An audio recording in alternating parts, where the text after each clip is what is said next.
What's going on, guys? Welcome back to a brand new video. So today we're going to talk about Black Ops 7. We're going to talk specifically about the update that's going to take place this upcoming week, what to expect with future updates, especially for like the Call of Duty HQ, and some more information on Black Ops 7 itself. So if you do find the video informative or helpful at any point, don't forget to hit that like and subscribe button, but let's go ahead and get into it. So the first thing that I've seen many people commenting about, especially because Black Ops 7 is obviously a year 2 Black Ops game, the assumption is that BO7 is not going to have as much content and it's basically just a DLC of Black Ops 6. If you guys remember with MW2 to MW3, it was sort of the same type of thing to where everyone believed that it's just an extension and a DLC that they're going to try to charge you full price for. And Modern Warfare 3 wasn't even one of those games that was meant to release in the first place. Like halfway through the cycle, they decided, oh, let's just make Modern Warfare 3, remaster some maps, and it didn't have as much development time as a typical Call of Duty would.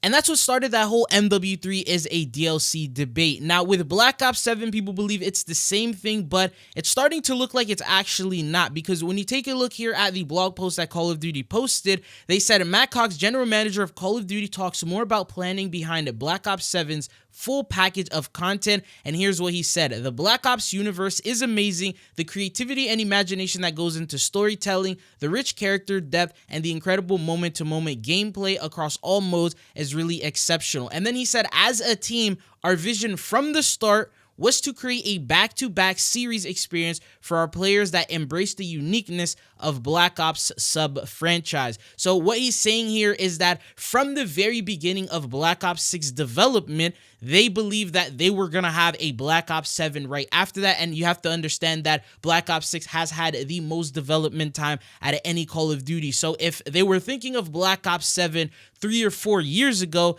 that means that Black Ops 7 probably got an exceptional amount of development time itself, and it wasn't like a Modern Warfare 3 type of situation to where randomly in the life cycle of MW3, let's make a Black Ops 7 and we're only going to have a year to work on this, but we're going to try our best to make it a whole Call of Duty. Now, if that is the case, that means that Black Ops 7 should have more development time than Black Ops 6, because if they started working on both of these games at the same time, Black Ops 7 also has a year after the release of BO6, we may be in for a treat. And Reality UK even asked, he said, I wonder if more time was spent on BO7 development than it was for Black Ops 6. And then Charlie Intel actually replied, he said, as far as I know, they have been in development almost the same time for lots of the game. It's also what the COD GM said in the blog, that 2 games were the plan since the start for this. And then Reality said, you reckon the main focus became Black Ops 7 during post-launch as well then? And he says yes. So basically, from what I'm hearing is that they were focused on Black Ops 7 while we're getting these seasonal updates for BO6. Maybe that's why the events haven't been so good, because they're spread thin working with Black Ops 6 seasonal events and then also developing Black Ops 7. And then you also have to understand that Treyarch as a dev team has also been pretty spread out in terms of helping with ranked play for Modern Warfare 3 and helping with other updates and campaign and things like that with other studios. So it seems like, I guess, they weren't focused on their main task at hand, and that's why Black Ops 6 came out the way that it ended up being. But someone also asked him, so does this mean that all these days ago when Hope said that there is a budget confirmed for year 2, that it could have probably actually meant it was stuff moving forward for Black Ops 7? And he said probably. From what I've known, Black Ops 6 to 7 was already planned for, versus MW2 to MW3 was more of a messy situation. Whether or not this will reflect this in the game itself, we'll see, but that's how it was internally. So because of this information, we have high hopes that Black Ops 7 content and post-seasonal updates should be on par, or if not better, than Modern Warfare 3, considering it had so much longer in terms of development. And honestly, as long as we get some event camos in the events that we get, I'll be more than happy. But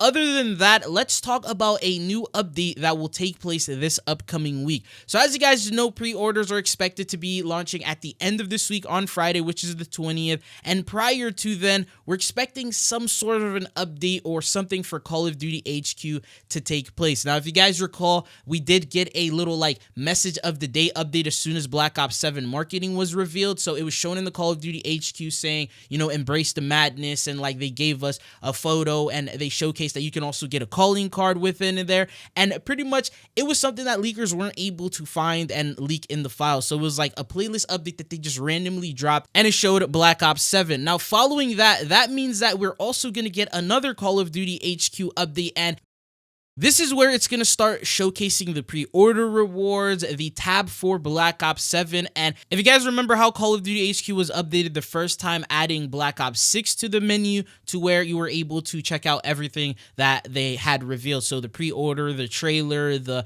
different items that you'd be able to purchase for the game in itself. They're going to do something along those lines. Now, we did end up getting this Black Ops 7 menu concept. So this is going to be a secondary update that will happen for Call of Duty HQ, which usually updates like these release around the time that the beta is going to arrive, to where they actually update the UI and the menu and change it up a little bit. And this is the concept that Fozzy made, and it looks pretty good. They took inspiration and similarities from Black Ops 3, having that linear UI instead of having, you know, the overcomplicated style that we currently got in the game at the moment. And if you guys recall, with Black Ops 6, they did change it from what we saw with Modern Warfare 2 and 3. So every single time we do get a new Call of Duty, they do small updates and change the actual UI in itself. But this is what he made the COD HQ menu look like. And then when you actually click on Black Ops 7, he showcased it in a linear fashion. So you got campaign, multiplayer, rank play, and zombies. And then it also has like the preview in the background. So showcases Fozzy right there as the player, 18 max. And then you also have the background's probably going to be different, but we don't have any extra footage for Black Ops 7, so that's what he used.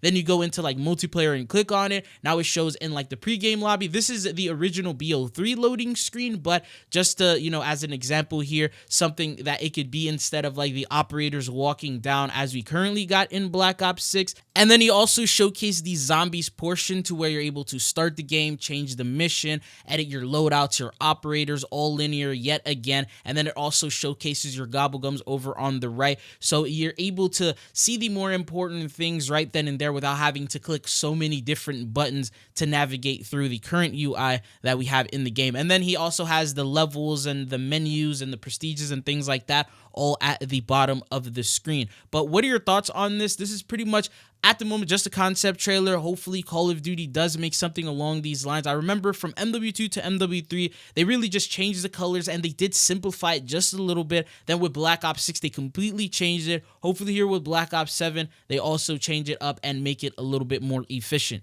Now, considering pre-order rewards should start being available this week, you would assume that there's going to be a download added to the database. Maybe on Monday or Tuesday, PlayStation Game Size is going to post about that. But at the same time, a leaker actually posted this, and he said, turns out I missed it, but the pre-order bonuses for Black Ops 7 are currently in Black Ops 6. I don't know when they added it, but I can't wait for people to discover them. And that means that there's operator skins already there and different rewards and bonuses that you're going to get for pre-ordering the game already sitting in the files. And any of these leakers at any point could actually showcase them. So if they end up doing that, I'll keep you guys covered and I'll share that information with you. But at the moment, no images or any other information has surfaced in regards to this. But it's going to be a very interesting week. Just look forward to that. But if you want to stay up to date on all Call of Duty news and updates, don't forget to hit that like and subscribe button. But that is it for this video. Thank you guys for tuning in. Hopefully, I'll be seeing you guys back on the channel again. Peace.